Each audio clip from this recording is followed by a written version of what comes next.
Welcome. In front of me is a Huawei Watch GT 5, and today I'll go for unboxing along with a quick look at the device itself.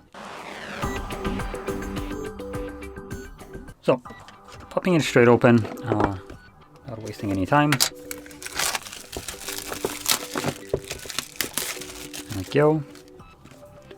So this is the lower end version. There's also the GT5 Pro, which comes with a bit more premium, I would say, build. But this one still out of the box looks and feels already pretty nice. I can't really complain about that. So yoink that off. There we go. And we're gonna boot it up.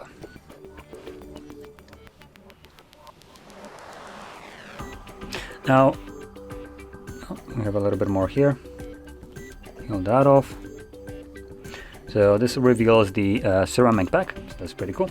The frame right here is stainless steel. The Pro version comes with titanium, so that's, I would say, a little bit nicer. But both of them are, I would say, nearly identical.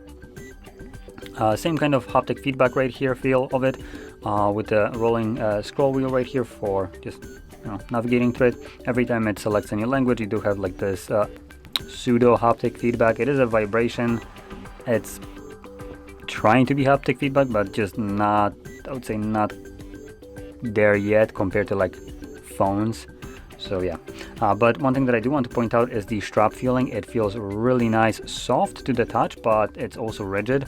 And typically when you have like a soft strap, they're usually like just super stretchy and all that. And when they're not, they're just like very hard and unpleasant. This one is basically combining the good parts of both, without the downsides of either one. It still stretches, as you can see, but it's nothing like substantial. And they are replaceable, so you can just kind of press the button right here and pop it out and swap it out for, I don't know, maybe you have like a leather strap and you want to use that. You can do it without a problem here. Now, putting it back on might be a bit of a challenge. Let's see. Oh, there we go. That wasn't that hard. So, taking a look at the specifications, actually before I do that, I'm just going to quickly mention, inside you do have this charging puck, so you just place it on here. It is completely wireless, there is no like pogo pins or anything like that, so that's pretty nice. So anyway, moving that out of the way, and taking a look at the specs, we are looking at a 1.43 inch display with a resolution of 166 by 166. It is an AMOLED display with 326 pixels per inch, yeah, that's basically the display. It is a pretty nice display. I'm not gonna sugarcoat it. It is pretty good.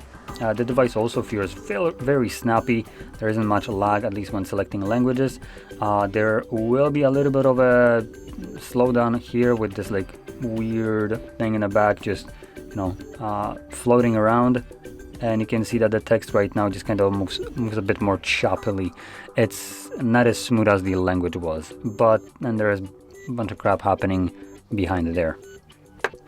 Now, continuing on with the specifications, the device has a 5 atmosphere rating, which is rated for about 50 meter water resistance. So if you can dive up to 50 meters, this watch should be good, but it is up to 10 minutes only. And other than that, it is running a Harmony OS on here, which obviously means that you don't have any kind of access to the Google Wear OS Play Store or whatever you want to call it. So I don't know if Harmony has a separate application for the watches themselves. I would hope so, as it's the same supposedly operating system as they do have it on their phones. So one could assume that they do have the equivalent of that.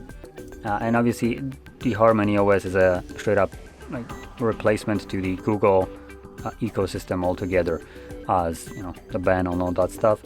So I presume they do have the wearable like store for applications, but I could be wrong. I haven't ever actually checked it out. And apart from that, the price tag for this watch is about 250 euros. So it is on a more premium side, but it also does feel premium, just like the Pro version of this. though you have a little bit less of a premium materials here, as we have stainless steel instead of titanium. Other than that, it does feel very similar in almost every other aspect. And just to kind of compare this, this is the titanium one, the Pro, and this is the non-Pro. The build is also just slightly different. The titanium has a more boxy look to it. Wait, what is this? 1, 2, 3, like hexagon? Actually, no, octagon, I think. 3, 4. Yeah, I think it's an octagon right here. Octagonal shape. While this is more round, as you can see.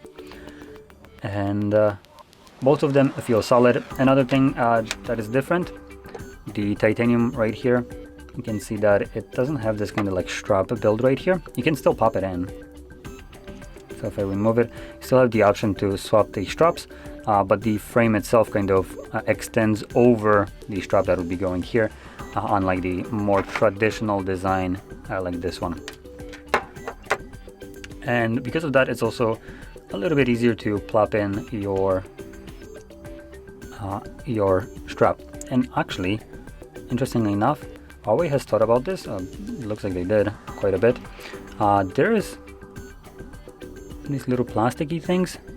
They're basically guiding rails, so it allows you to put this only one way and doesn't really move around once in there.